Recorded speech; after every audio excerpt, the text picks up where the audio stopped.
अस्सलाम वालेकुम क्लास। आज हम टेक्नोलॉजी मैनेजमेंट का जो है वो 10th लेक्चर जो है वो स्टार्ट करने जा रहे हैं। टेक्नोलॉजी मैनेजमेंट में आज हम टेक्नोलॉजी मैनेजमेंट एक्टिविटी को देखेंगे और इसका सब टॉपिक है एक्विजिशन। टेक्नोलॉजी मैनेजमेंट एक्टिविटी जो है उसको हम डिस्कस करेंगे। Nowadays, technology has become a strategic element in every organization, since its management is the key to creating and consolidating comparative advantage in a market or a sector. आजकल के दिनों में technology management जो है एक बहुत बड़ा स्ट्रेटेजिक एलिमेंट है। स्ट्रेटेजिक से मुराद एक टेक्निकी एलिमेंट है जिसमें ऑर्गेनाइजेशन अपनी मैनेजमेंट के साथ मिलकर एक कंपेटिटिव एडवांटेज कायम करना चाहती हैं मार्केट के अंदर। कंपेटिटिव एडवांटेज से मुराद ये है कि आप वो प्रोडक्ट बना रहे हो जो मार्केट में दूसरों से बेहतर है, तो उसके लिए आपको एक टेक्नोलॉजी जो है उसको जो है वो यूज करना पड़ेगा और उसके बारे में मैंने बहुत डिटेल में बार बार डिस्कस कर चुका हूँ। Bringing in new technologies can provide the company with the opportunity both to develop new products and to enter new market. कहता है जब आप नई टेक्नोलॉजी मार्केट में लेके आएंगे तो आप कंपनी को ये अपॉर्चुनिटी देते हो कि वो नई प्रोडक्ट मार्केट में लॉन्च करे। आजकल आप देख रहे होंगे कि आप लोगों को डिफरेंट किस्म के मास्क जो हैं वो अवेलेबल मार्केट में होते जा रहे हैं और आने वाले 2-3-4 महीनों में आप देखोगे कि आपको अच्छा मास्क और वो सस्ता भी मिलेगा, क्योंकि अभी मास्क बनाने वाली कंपनीज में आपस में कंपटीशन नहीं है। लेकिन जब हर कोई कंपनी हर बंदा मास्क बनाएगा तो आपस में कंपटीशन शुरू हो जाएगा और वो मास्क तुम्हें आज 2000 का 1500 का मिलता है, वो आप देखेंगे आपको 200-300 में भी मिलना शुरू हो जाएगा। मैं N95 मास्क की बात कर रहा हूँ। अच्छा, आज मैं जो है एक एडवर्टाइजमेंट देख रहा था कि हर बंदा जो है वो कोविड-19 से डरा हुआ है और हर बंदा चाहता है कि जो है जो उसका एरिया जहाँ पे वो बैठे उसको जो है पहले डी इन्फेक्शन कर दे, इन्फेक्शन से पाक कर दे। तो हम लोग घरों में क्या कर रहे हैं, पाक को सही करने के लिए हम लोग घरों में जो है पानी के अंदर डिटॉल डाल के और डाल के स्प्रे करते हैं या जो है वो और तरीके अपनाते हैं। तो इन्होंने क्या किया, एक नई मशीन बनाई है, डिसइंफेक्शन मशीन। ये बिल्कुल जैसे आपके कॉलेज के अंदर प्रोजेक्टर नहीं होता, बिल्कुल उस तरह की, साइज भी उसका उतना ही था। फर्स्ट तो आपने क्लासरूम में क्लास लेनी है तो उससे पहले वो प्रोजेक्टर की साइज की मशीन है वो रख दी जाए, उसके अंदर से वो एक स्प्रे सा निकलता है और वो स्प्रे ऑटोमेटिकली पूरे कमरे को जो है वो डिसइंफेक्ट कर देता है। अब ये क्या है, ये टेक्नोलॉजी है और जो बंदा वो 60,000 रुपए की उन्होंने लॉन्च की है। अब जो बंदा इसको मार्केट में लेके आया उसको कितना कॉम्पिटिटिव एज मिला, इसके मुकाबले में अभी कोई और मशीन है ही नहीं। है मशीनें मगर वो हाथ से चलने वाली हैं, ये ऑटोमेटिक मशीन है। आपने इसके अंदर जो है वो लिक्विड भरना है और आपने जो है वो बटन दबा के कमरे से बाहर चला जाना है, तो वो खुद ब खुद जो है सारे कमरे में जो है इतनी थ्रो है इसकी कि पूरे कमरे में उसका स्प्रे चला जाता है। तो इसका मतलब ये हुआ कि टेक्नोलॉजी ने मौका दिया कंपनी को कि वो इस अपॉर्चुनिटी से क्या उठाए, फायदा उठाए और नई चीज मार्केट में लेके आए। देखें क्या लिखा हुआ है, new product to enter new market. अब कंपनीज क्या कर रही हैं, कंपनीज यही काम कर रही हैं कि वो नई चीजें जो हैं वो मार्केट में लेके आ रही हैं, खास तौर पर कोविड-19 को जहन में रखे हुए। ठीक है, The technology acquisition process is an essential source of idea for creativity and the gradual incorporation of technology innovation. Technology acquisition से मुराद है टेक्नोलॉजी को हासिल करना। देखें कहीं अब फॉर एग्जांपल अगर एक फैक्ट्री जो है वो मैंने अभी आपको डिसइंफेक्शन मशीन का कहा है, तो आप वो एज ए कॉम्पिटिटर उस डिसइंफेक्शन मशीन को मंगवाएंगे और देखेंगे इन्होंने इसके अंदर कौन सी टेक्नोलॉजी को यूज किया है। तो वो कहता है कि द टेक्नोलॉजी एक्विजिशन एक प्रोसेस है जो कि कोई भी आइडिया को क्रिएट करने के लिए बहुत जरूरी है, और वो टेक्नोलॉजी इनोवेशन की अपॉर्चुनिटी देता है ऑर्गेनाइजेशन को। देखें जब कोई मार्केट में नया आइडिया आता है तो ये नई इनोवेशन नई जिद्दत लेके आता है। आपने भी देखा कि ये एक नई जिद्दत है, नई चीज है। अब टिड्डी दल जो है आजकल बहुत बड़ा मसला पड़ा हुआ है। कोई ऐसी टेक्नोलॉजी टिड्डी दल में अब वो उसको भगाने के लिए खेतों में लोग जो है वो क्या करते हैं वो ढोल लेके ना खेतों में फिरते हैं, उसकी शोर से जो है वो टिड्डी दल जो है वो फॉर द टाइम भी उड़ जाती है, और बेचारे जो है वो किसान जो है वो ढोल लेके बजाते रहते हैं, ड्रम बजाते रहते हैं, उसकी आवाज से टिड्डी दल जो है वो जरा भाग जाती है।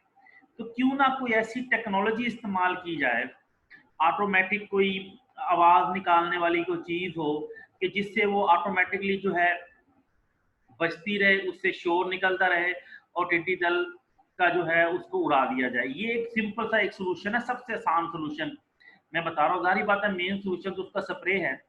तो कहने का मकसद ये है कि जैसे जैसे कोई अपॉर्चुनिटी मिलती है किसी ऑर्गेनाइजेशन को, वो टेक्नोलॉजी को यूज करके उस अपॉर्चुनिटी का फायदा उठाती है। और यही चीज जो है आजकल हो रही है कि जब भी कोई प्रॉब्लम, आजकल अपॉर्चुनिटीज हैं बहुत सारी ऑर्गेनाइजेशन जो गारमेंट से रिलेटेड ऑर्गेनाइजेशन हैं कि वो मास्क बनाएं, तो उन्हें चाहिए कि वो उसमें इनोवेशन लेके आए, जिद्दत लेके आए और मार्केट में मास्क जो है वो प्रोवाइड करें। तो ये एक नई चीज है कि हमें क्यों जरूरत पड़ती है टेक्नोलॉजी एक्विजिशन की। टेक्नोलॉजी एक्विजिशन की हमें इसलिए जरूरत पड़ती है ताकि हम इससे नए आइडियाज लेके टेक्नोलॉजी को इस्तेमाल करके नए आइडियाज मार्केट में लेके आए और उससे हमें दूसरी फर्मों के ऊपर जो है वो कॉम्पिटिटिव एज जो है वो मिले। ठीक है ना जी। अब यहाँ बात हो रही technology can be acquired in a number of ways like internal research and development. देखें टेक्नोलॉजी को आप हासिल कर सकते हो या तो खुद रिसर्च करो। ज्वाइंट वेंचर से मुराद ये होती है कि आप दो या दो से ज्यादा ऑर्गेनाइजेशन मिलकर रिसर्च करें। ऑर्गेनाइजेशनल चेंज, कोई आप ऑर्गेनाइजेशनल चेंज यानी कि एक आप किसी और ऑर्गेनाइजेशन को जो है के साथ मिलकर काम करें।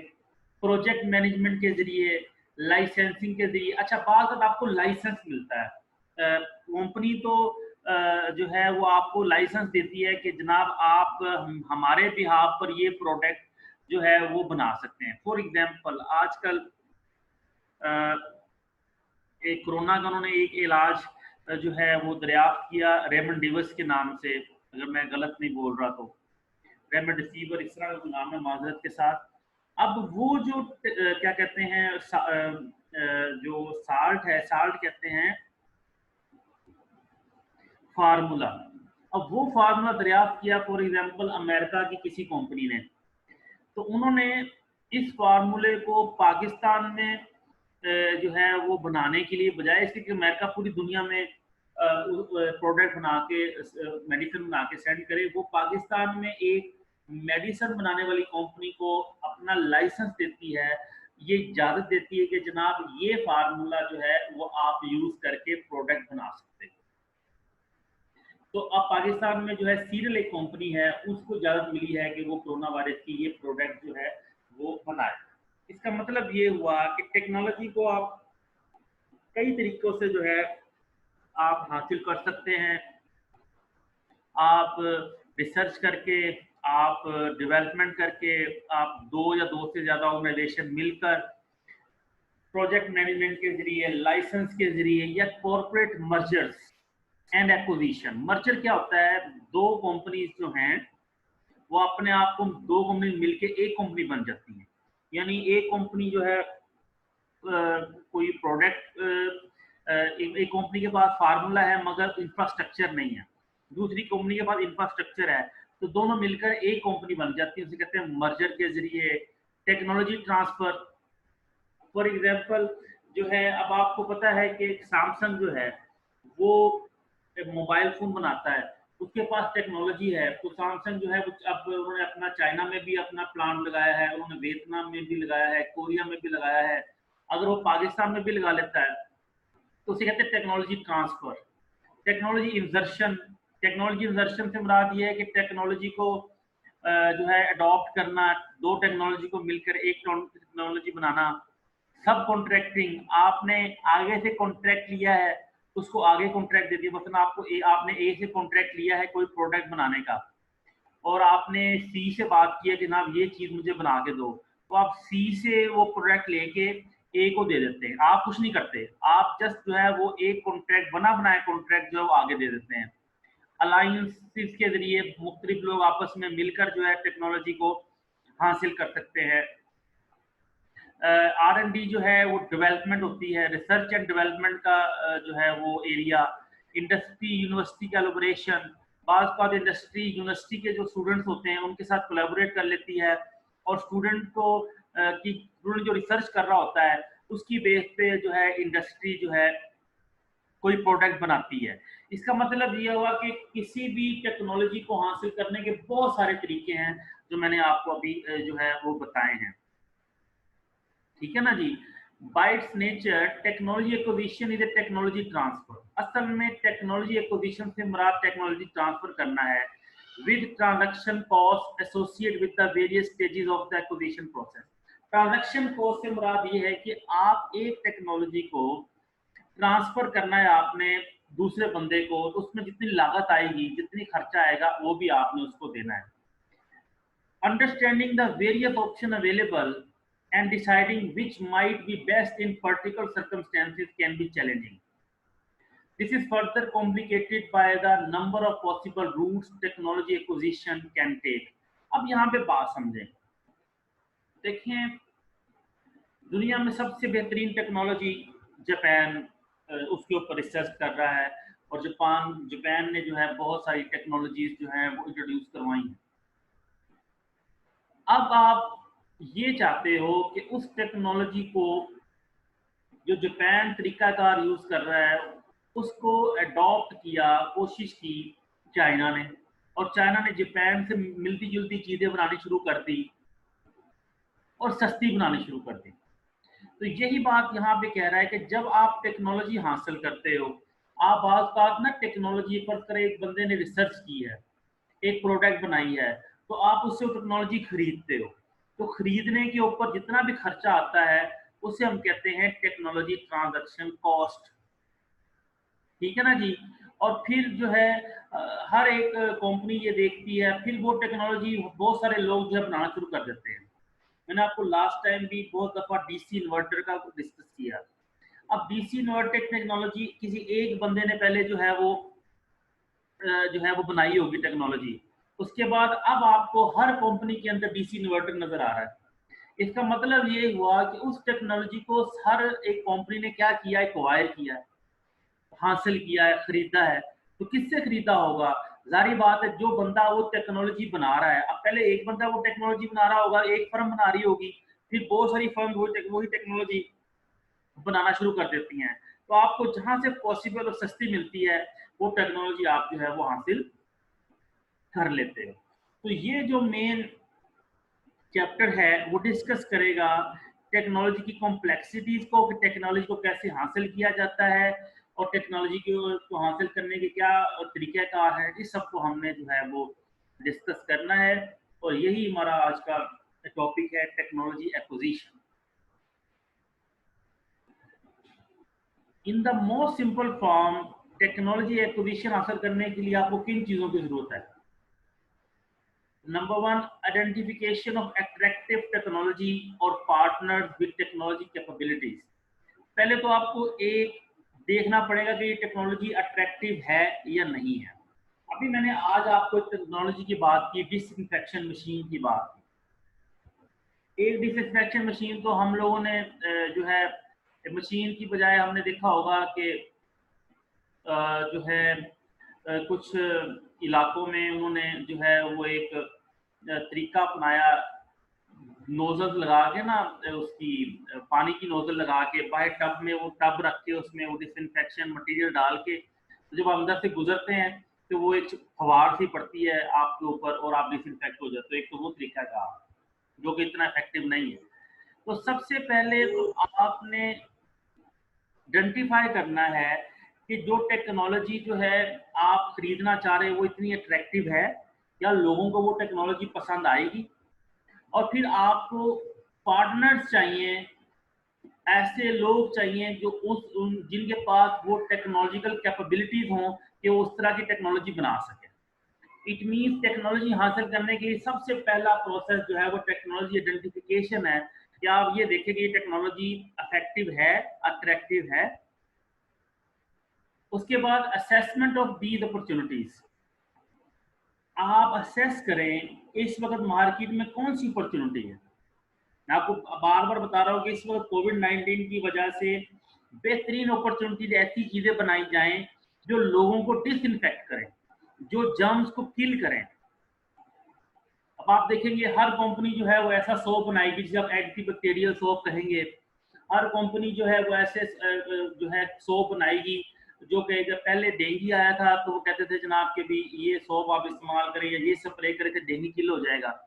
अब वो कंपनीज क्या करेंगी, अब वो जो है वो आपको प्रमोट करेंगी कि आप ये स्प्रे करें, इससे जर्म्स जो हैं वो खत्म हो जाते हैं। तो कहने का मकसद ये है कि जब आप कोई टेक्नोलॉजी खरीदने जाते हो या असेस करने जाते हो तो सबसे पहले आप देखते हो कि उस टेक्नोलॉजी के फवायद क्या हैं। Selection of the most promising one and consideration of the term of acquisition. फिर मकसद ये है कि पहले अपॉर्चुनिटी असेस करो। अब आप इस वक्त सारी जितनी भी ऑर्गेनाइजेशंस हैं वो ये कोशिश कर रही हैं आजकल के दौर में कि वो एक ऐसी टेक्नोलॉजी लेके आए जिससे जर्म्स को किल किया जा सके। तो ये असेसमेंट है। तो टेक्नोलॉजी एक्विजिशन के अंदर सबसे पहले आपने आइडेंटिफिकेशन करनी है, टेक्नोलॉजी अट्रैक्टिव कोई टेक्नोलॉजी मिले, वो टेक्नोलॉजी जो है की बेस पे आप असेस करो कि मार्केट में इसका फायदा होगा या नहीं होगा। फिर negotiation of the term of acquisition between acquire and seller. For example आपको पता लगता है कि भी ऐसी कोई प्रोडक्ट, ऐसी कोई टेक्नोलॉजी इंट्रोड्यूस हो गई है जो जर्म्स को किल करती है, तो आप उसके साथ जो है निगोशिएशन करोगे, निगोशिएशन में आप उसके साथ बातचीत करोगे और उससे कहोगे कि आप ये टेक्नोलॉजी मुझे जो है वो कितने की जो है वो ट्रांसफर करोगे। Transfer of technology to the acquirer if these negotiation have been successful. और फिर अगर आपकी उनके दरमियान निगोशिएशन जो है वो कामयाब हो जाती है तो फिर टेक्नोलॉजी जो है वो क्या हो जाती है, आप खरीद लेते हो। इसका मतलब ये हुआ कि टेक्नोलॉजी को एक्वायर करने के लिए आपको 4 प्रोसेस से गुजरना पड़ेगा। पहले आपको टेक्नोलॉजी अट्रैक्टिवनेस को देखना पड़ेगा, ये देखना पड़ेगा कि टेक्नोलॉजी इतनी अट्रैक्टिव है। नंबर 2 जो है आपको असेसमेंट करनी पड़ेगी अपॉर्चुनिटीज की कि क्या इन टेक्नोलॉजीज का फ़ायदा मार्केट में अवेलेबल है। नंबर 3 आप निगोशिएशन करोगे, एक्विजिशन करोगे, आप उस टेक्नोलॉजी को हासिल करने के लिए जो है वो क्या करेंगे, टेक्नोलॉजी को हासिल करने के लिए आप बातचीत करेंगे। और फिर बातचीत करने के लिए आप जो है जब आपकी बातचीत सक्सेसफुल हो जाएगी तो फिर आप क्या करेंगे, आप जो है वो टेक्नोलॉजी खरीद लें।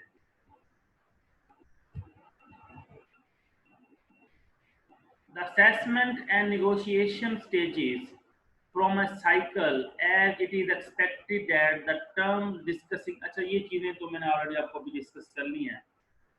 अब जो है मेन चीज है वो एक्विजिशन कॉन्टेक्स्ट है, समझिए जरा।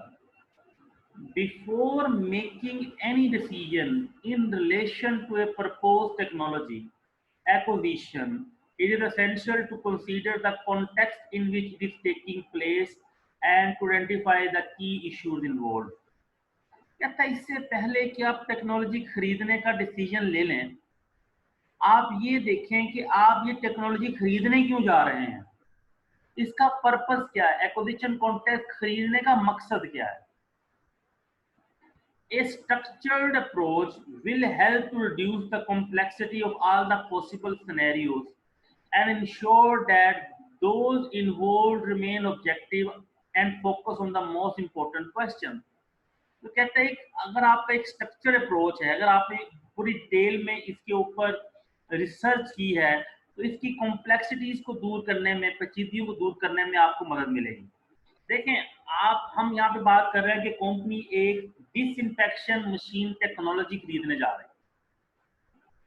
अब उस मशीन को खरीदने का मकसद, उस टेक्नोलॉजी को खरीदने का मकसद क्या है कि आजकल जो पेंडेमिक जो है चल रहा है, एक कोविड-19 का जो एक पेंडेमिक चल रहा है, उसमें लोगों के लिए एक ऐसी मशीन मुतारफ की जाए जो वायरस के फैलाव को कम से कम जो है वो कर सके.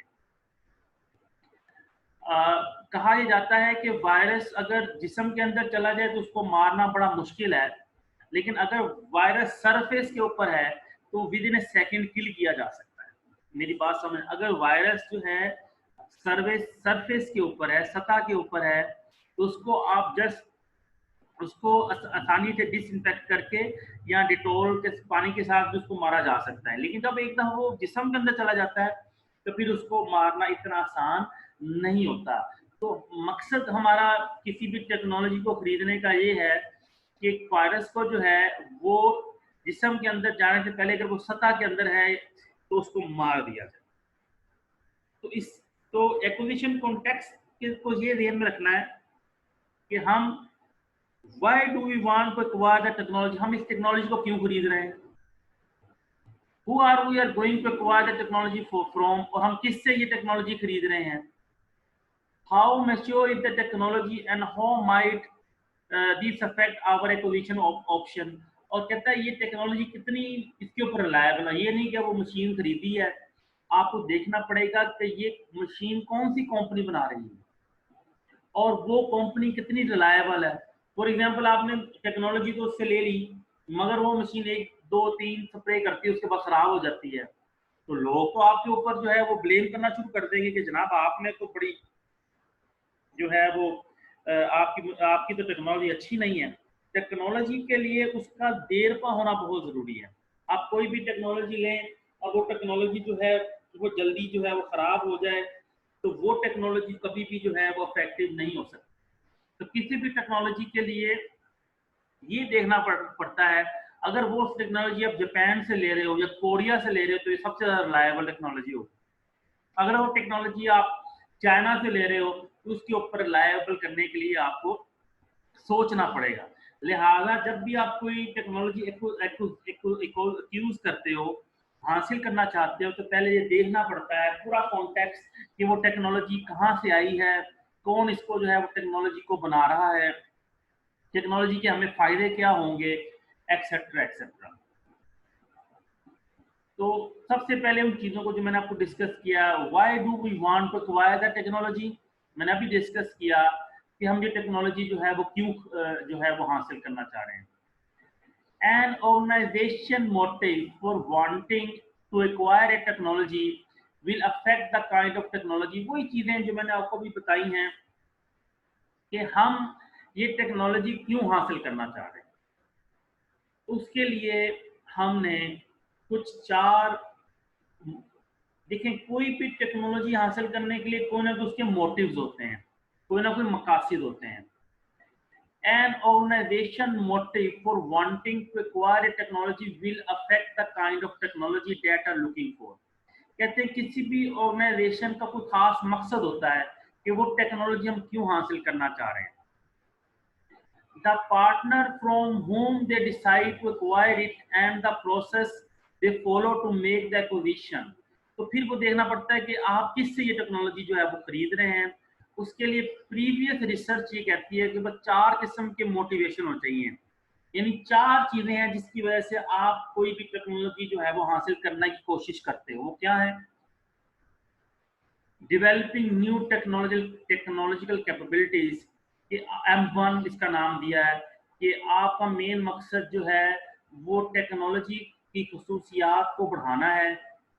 इंक्रीजिंग स्ट्रेटेजिक ऑप्शन, इस टेक्नोलॉजी से आपकी स्ट्रेटेजिक ऑप्शन जो है बेहतर हो जाएगी। गेनिंग एफिशिएंसी इंप्रूवमेंट, इससे आपकी ऑर्गेनाइजेशन की इम्प्रूवमेंट, प्रोडक्ट की इम्प्रूवमेंट बेहतर हो जाएगी।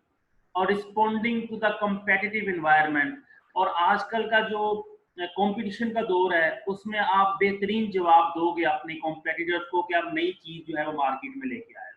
तो ये 4 चीजें बेस बनती हैं किसी भी टेक्नोलॉजी को हासिल करने के लिए। अब इसको मैंने बड़े डिटेल में डिस्कस किया है।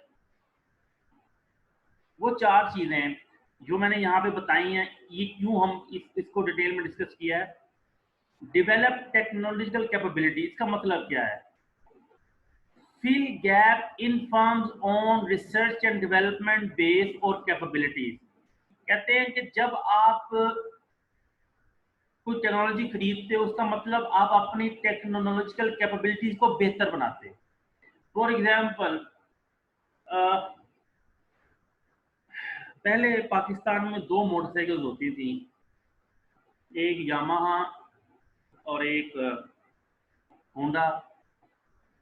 उसके बाद चाइना की मोटरसाइकिल पाकिस्तान में इंट्रोड्यूस हुई, और फिर देखते देखते आपने देखा कि पाकिस्तान में कोई 20 ऐसी मोटरसाइकिल्स आ गई जो थी तो पाकिस्तानी, मगर मुझे चाइना मोटरसाइकिल कहते थे।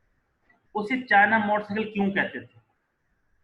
होता यह था कि पाकिस्तान में इंजन बना, चाइना का इंजन, जो मोटरसाइकिल इंजन बनाना है उसकी कैपेबिलिटीज नहीं थी। अब हुआ क्या कि चाइना की मुख्तलिफ ऑर्गेनाइजेशंस, कोई जो है वो मोटरसाइकिल के इंजन बनाती है, कोई जो है मोटरसाइकिल के जो है वो इशारे बनाती है, कोई मोटरसाइकिल के मडगार्ड बनाती है, कोई मोटरसाइकिल की सीटें बनाती है, कोई मोटरसाइकिल के टायर बनाती है। अब फर्ज करें 7 स्टार एक मोटरसाइकिल मैं बनाना चाह रहा हूँ, तो मैं चाइना गया और मैंने जाके जितनी भी चीज़ें मोटरसाइकिल में लगती हैं, टायर वाली इंडस्ट्री के पास गया, वहां से कहा कि मुझे आप टायर दें। मैं एक इंजन बनाने वाली इंडस्ट्री के पास गया, मैंने कहा मुझे आपका इंजन चाहिए। इशारा बनाने वाली और इंडस्ट्री में गया, मुझे आपका इशारा चाहिए। तो मैंने क्या किया, जितनी भी चीज़ें जो है वो मोटरसाइकिल में लगती हैं वो डिफरेंट इंडस्ट्री में जाके उनसे बात की, और चाइना से वो तमाम चीज़ें मंगवा कर पाकिस्तान में उसको संभल यानी जोड़ना शुरू कर दिया।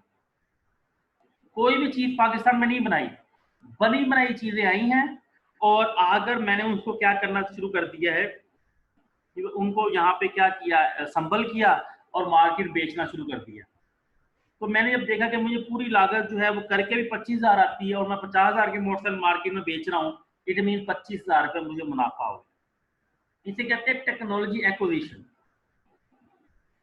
तो हुआ क्या, इसी वजह थी कि हर बंदा वहां पे जाता था जिनके पास पैसे थे, और वो चाइना से मुख्तलिफ ऑर्गेनाइजेशन के साथ कॉन्ट्रैक्ट करके पाकिस्तान चीज़ें मंगवाता था, और पाकिस्तान में उसको जोड़ के जो है वो मोटरसाइकिल जो है कोई 7 स्टार, कोई 5 स्टार, कोई रीवो, कोई रावी, उसके नाम से वो मार्केट में जो है वो लॉन्च कर देता है। तो कहने का मकसद ये है कि पहली वजह कि आप क्यों टेक्नोलॉजी हासिल कर रहे हैं, उसका मेन मकसद है कि आप अपने रिसर्च एंड डेवलपमेंट की खसूसियात के अंदर जो गैप है उसको बढ़ाना चाह रहे हैं। जब आप चाइना से कोई टेक्नोलॉजी लेके आएंगे तो फिर आप उसके ऊपर रिसर्च करेंगे कि उन्होंने ये चीज़ कैसे बनाई है, और आप उस तरह की चीज़ बनाने की जो है वो क्या करेंगे, कोशिश करेंगे। Fill holes in an existing product line, आप क्यों कोई प्रोडक्ट खरीदते हैं कि जो कमियां आपकी प्रोडक्ट में, फॉर एग्जांपल आप कोई प्रोडक्ट बना रहे हो पहले से, और आप समझते हो कि अगर इस प्रोडक्ट के अंदर मैं ये वाली चीज़ इंट्रोड्यूस कर दूं तो मेरी प्रोडक्ट पहले से क्या हो जाएगी, बेहतर हो जाएगी। मसलन आप एसी तो बना रहे थे मगर आपके पास इन्वर्टर टेक्नोलॉजी नहीं थी, तो आप चाइना से इन्वर्टर टेक्नोलॉजी लेके आ गए। तो उससे क्या हो गया कि आपकी जो क्वालिटी या कैपेबिलिटी थी वो पहले से क्या हो गई, बेहतर हो गई। उसके बाद create and establish new product, और उसके बाद आपने नई उसकी टेक्नोलॉजी को इंट्रोड्यूस करके आपने नई प्रोडक्ट मार्केट में लॉन्च कर। तो ये चीज इंक्रीज स्ट्रेटेजिक ऑप्शन, जब आप कोई चीज खरीदते, कोई टेक्नोलॉजी खरीदोगे तो इससे आपकी जो कैपेबिलिटीज हैं फर्म की इन्वायरमेंट के अंदर उसमें फर्क पड़ेगा। आप way of overcoming internal technology constraint, जो आपकी अपनी टेक्नोलॉजी आप बना रहे हो, फॉर एग्जांपल कोई ऑर्गेनाइजेशन अपनी टेक्नोलॉजी उसने बनाई हुई है, उसमें जो कमियां हैं वो भी दूर हो जाएंगी और आप फ्यूचर के लिए भी जो है वो आपकी प्रोडक्ट जो है वो बेहतर हो जाएगी। तीसरा है गेन एफिशिएंसी इंप्रूवमेंट। तो ये सारे वजूहत, अगर आप कोई प्रोडक्ट खरीदोगे टेक्नोलॉजी तो इससे रिड्यूस डेवलपमेंट टाइम, यानी जो डेवलपमेंट कोई भी नई प्रोडक्ट को लॉन्च करने के लिए जो डेवलपमेंट का टाइम है वो कम हो जाएगा। फॉर एग्जांपल देखें, पाकिस्तान में बात एक प्रोडक्ट आप पाकिस्तान में इंडस्ट्री लगाते हो, वो प्रोडक्ट बनती है जनाब पाकिस्तान में खोज करो 100 रुपए की, और वही प्रोडक्ट बनी बनाई आप चाइना से ले वो आपको मिलेगी 50 रुपए की। तो क्या आप नई प्रोडक्ट लॉन्च करोगे? खुद बनाओगे? नहीं बनाओगे। यही वजह है कि जब किसी से आप टेक्नोलॉजी खरीदते हो तो जो आपका खुद रिसर्च करने का टाइम है वो बच जाता है और उसके ऊपर जो लागत आती है वो भी जो है वो बच जाती है। और आखिरी है respond to the competitive environment. जब आप हमारे से कोई नई टेक्नोलॉजी लेके आते हो तो जो मार्केट में आपके पास जो आपके कॉम्पिटिटर्स हैं उनको जो है आप अच्छा टफ टाइम देते हो कि जनाब ये वाली चीज़ हम लेके आए हैं, अब आप जो है ये चीज़ जो है हमसे बेहतर लेके आओ। तो कहने का मकसद ये है कि कोई भी आप जब भी कोई चीज़ प्रोडक्ट फर्म जो है वो खरीदना चाहते हो कोई भी टेक्नोलॉजी, तो आप उस पर 4 चीज़ें देखते हो। टेक्नोलॉजिकल कैपेबिलिटीज देखते हो, इंक्रीज स्ट्रेटेजिक ऑप्शन देखते हो, गेन एफिशिएंसी इंप्रूवमेंट देखते हो और कंपैरेटिव इन्वायरमेंट देखते हो। तो ये आपके पास जो है वो मेन चीज़ें थी। उसके बाद एक्शन पॉइंट है, ये इतना इंपॉर्टेंट नहीं है। उसके बाद है M1 development new technological capabilities. अब वही चीज़ें जो मैंने आपको बताई हैं उसको मैंने वन बाय वन यहाँ पे भी जो है डिटेल में जो है वो डिस्कस कर दिया है, ताकि आपको जब पेपर में आपको तैयारी करनी पड़े तो ये देखें वही चीज़ है जो मैंने आपको बताई है वो जो डिटेल में डिस्कस हो चुकी है। तो आज का हमारा लेक्चर जो है वो था टेक्नोलॉजी एक्विजिशन के ऊपर। तो बड़ा आसान था कि हम टेक्नोलॉजी जो है वो क्यों हासिल करते हैं। उसके लिए 4 चीज़ें थी कि आप आइडेंटिफाई करते हो उसको, असेसमेंट करते हो कि हमें इसकी क्यों ज़रूरत पेश आई, फिर आप निगोशिएशन करते हो उनसे कि हमें ये प्रोडक्ट दे दें, और जब निगोशिएशन हो जाती है तो फिर आप उस सक्सेसफुली वो चीज़ खरीद लेते हो। लेकिन कोई भी टेक्नोलॉजी खरीदने के लिए आप 4 चीज़ों को ध्यान में रखते हो। नंबर 1 कि आप M1 नई कैपेबिलिटीज बढ़ती हैं, आपका स्ट्रेटेजिक ऑप्शन क्या है, आपकी एफिशिएंसी की इंप्रूवमेंट्स क्या है और आपका नया कॉम्पिटिटिव इन्वायरमेंट से क्या है। तो इसके बारे में मैंने डिटेल में ये डिस्कस किया है और यहाँ पे ये तमाम डिटेल मैंने डिस्कस, आप एक इसको पढ़ लीजिएगा। तो ये आपको किसी किस्म की कोई प्रॉब्लम हो तो आप मुझसे जो है वो डिस्कस कर सकते हैं। अल्लाह ताला आपका हामी नासिर हो। अस्सलामु अलैकुम।